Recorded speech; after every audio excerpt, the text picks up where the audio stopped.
वार्षिक त्रिदिवसीय अभिनव वर्णाढ़ पुष्प प्रदर्शनी प्रतियोगिता और पुरस्कार वितरण उत्सव 2025 उद्यापित। ढेंकानाल सहरर सूर्य कन्वेंशन परिसर रे सूर्य ग्रुप और पुष्प प्रदर्शनी परिचालना कमिटी पक्षर एक वार्षिक त्रिदिवसीय अभिनव वर्णाढ़ सफल पुष्प प्रदर्शनी प्रतियोगिता 2025 तीन दिन धरी आयोजित हो पुरस्कार वितरण कार्यक्रम सह उद्यापित हो जाइछि। एही कार्यक्रम रे मुख्य अतिथि भाव भारतीय जनसंचार संस्थान ढेंकानालर आंचलिक निर्देशक डॉक्टर आनंद प्रधान जोगदे प्रतियोगितार अंशग्रहणकारी सफल कृतित्व अर्जन कर प्रतियोगी मानू पुरस्कृत करने सह पुष्पर बहुमुखी आवश्यकता संपर्क में सविशेष सूचना प्रदान करने संगे संगे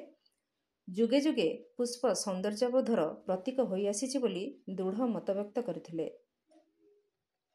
मुख्य वक्ता रूपे विंग कमांडर बिरजाशंकर सिंहदेव अन्यतम सम्मानित अतिथि भाव वरिष्ठ सांबादिक तथा परिवेशविद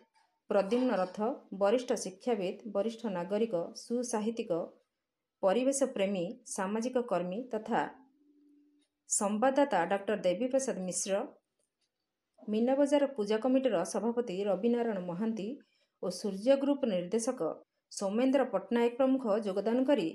पुष्पप्रेमी वरिष्ठ एडवोकेट शिवसाई महापात्र आलोक कुमार कर अक्षय कुमार जेना संतोष कुमार पंडा रजत मिश्रा प्रमुख को संबर्धित करने सह कृति प्रतियोगी मानू पुरस्कृत करथिले। उक्त कार्यक्रमटी कमिटीर सदस्य तथा कार्यक्रम संयोजक सौम्यव्रत साहू सफल संयोजन करथिबा बेले व्यंगकवि शत्रुघ्न माटी दधीची सम्मान प्राप्त समाजसेवी शैलबाला मिश्र अलकानंदा सिंहदेव प्रमुखों समेत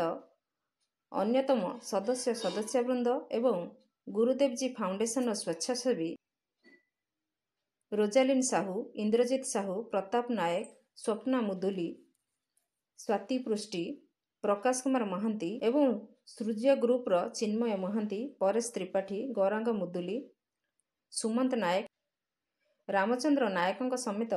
समस्त कर्मचारी वृंद उपस्थित रही सहयोग करी कार्यक्रम सफल रूपायन रे प्रमुख भूमिका निर्वाह करथिले।